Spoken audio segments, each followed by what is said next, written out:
The psalm this morning, 62 verses 5 through 12, it's not a very long psalm relative to a lot that appear in the Bible, but it covers a lot of ground. And I found that the conclusion of the psalm is what really affected me the most and gave me the most pause for thought. So this morning, the Psalm 62, verse 5 through 12. In God alone my soul finds rest, for my deliverance comes from God, who alone is my rock, my salvation, my fortress. I will never be shaken. Only in God, my deliverance, my glory, my refuge is God. Trust in God always, my people. Pour out your hearts before God, our refuge. Humankind is but a breath. Mortals are just an illusion. Put them on the scales and the balance is thrown off. They weigh less than a breath. Do not trust in extortion or put false hopes in stolen goods. Do not set your heart on riches, even when they increase. For God has said only one thing. Twice I have heard it, that power belongs to God. Steadfast love is yours, Adonai. You repay all people according to their deeds. During this season of Epiphany, Richard Bruxfort Culligan, who composed our theme song for this worship series, offers both some background about each week's psalm and a simple song he wrote in response to that psalm. Today's song is actually a simple one-line round. I hope that you will sing along. Psalm 62, listen to this. Only in God does my soul find rest. My life comes from God. Only God is my rock and my life, my stronghold, and I will not be shaken.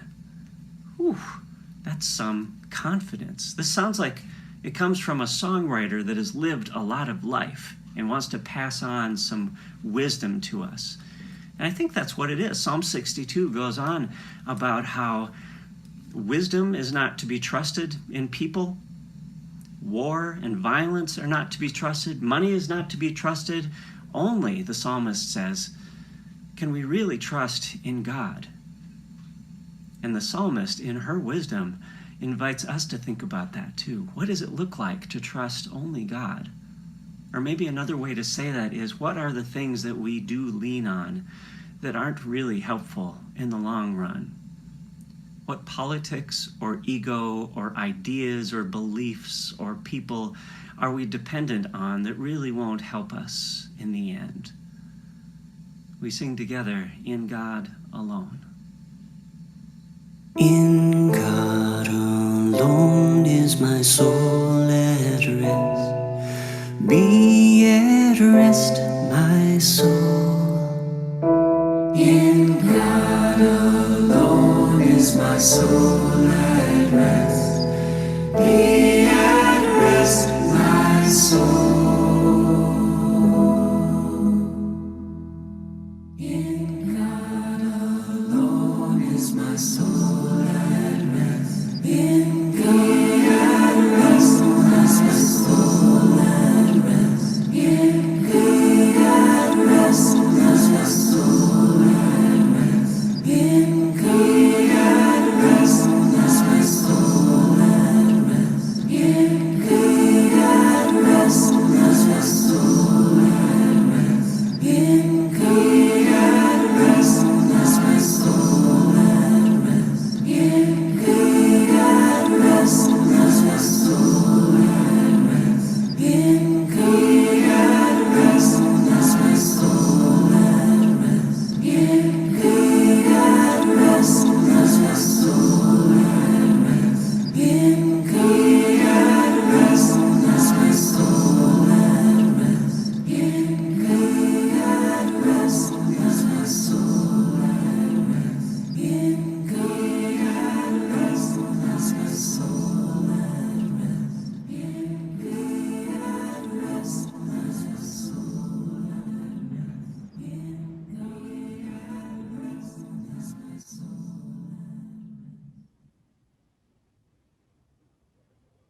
When I was a kid, one of my best friends was Danny Keneally. He's the one on the left. I'm the second grader on the right there. Danny was only 1 month and 1 day younger than me, and we were in the same first and second grade classrooms. When we were in older elementary, he stopped being able to play after school on Tuesdays. He had to start going to catechism class at St. Bridget's Church. Being a Protestant Congregationalist in the United Church of Christ, I had no idea what a catechism class was. I don't think I'd even ever heard the word catechism before the class interrupted my play on Tuesday afternoons. I didn't actually see a physical printed catechism until I was in college and joined a United Church of Christ congregation that had roots in the Germanic and Prussian evangelical tradition of the early 19th century. I know that some of you, like my friend Danny, grew up Catholic and are very familiar with catechisms.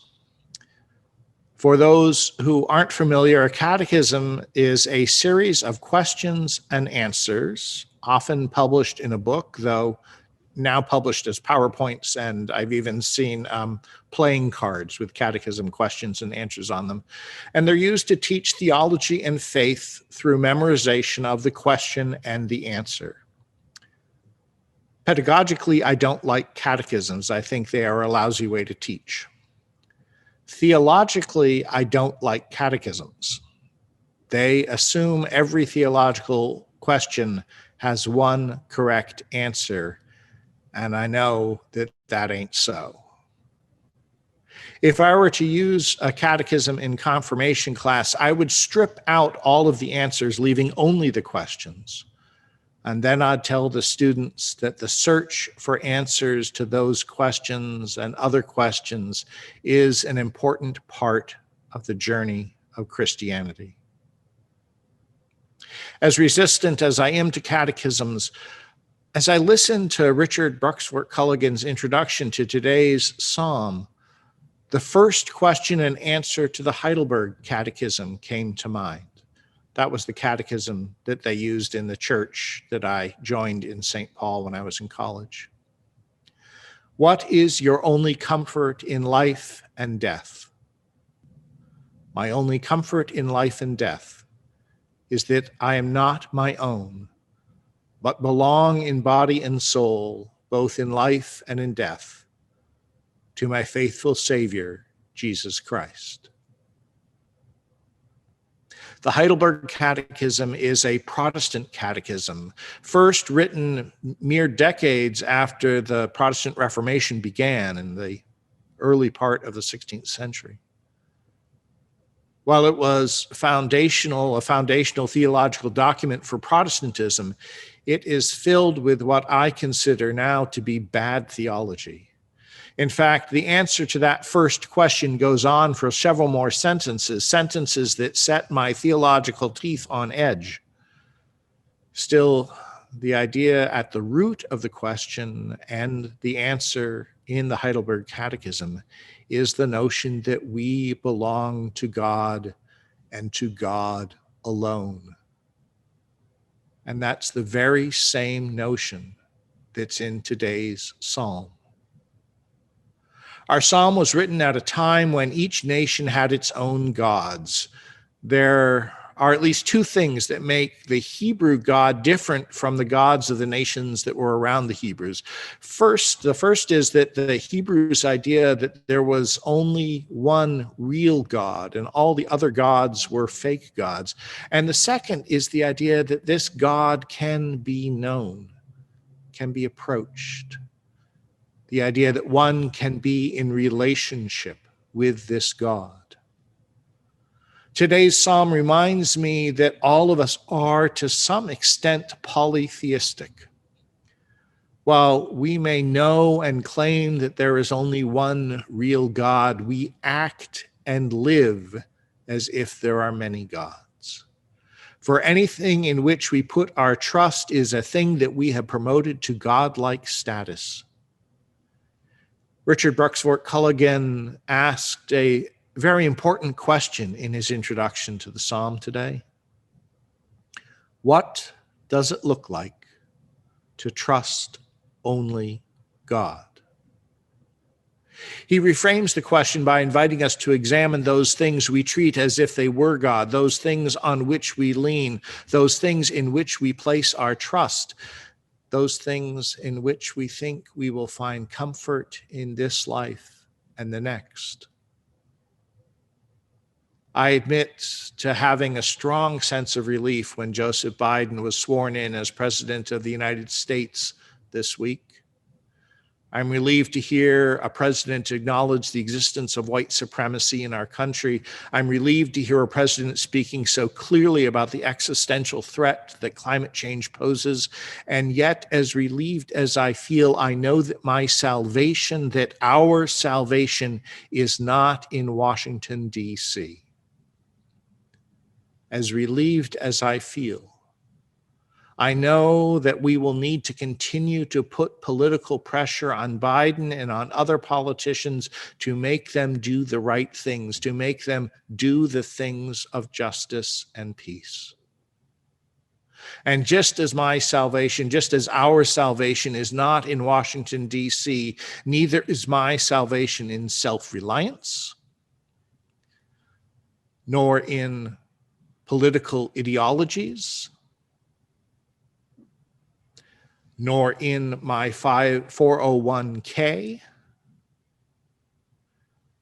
nor even in having the right beliefs about God or Jesus. Salvation, like faith, is relational. It is in my relationship with the divine, present in everything, just as everything is present in the divine, that I will discover my salvation. And so I come back to Richard's question. What does it look like to trust only God? That's a good question for my answerless catechism. And truth be told, I don't have an answer for it, though I think I have a place to start moving toward an answer. In my faith, in this simple fact, God is holding your life. God is holding your life. God is holding your life, we believe. God is holding your life. God is holding your life. God is holding your life, we believe.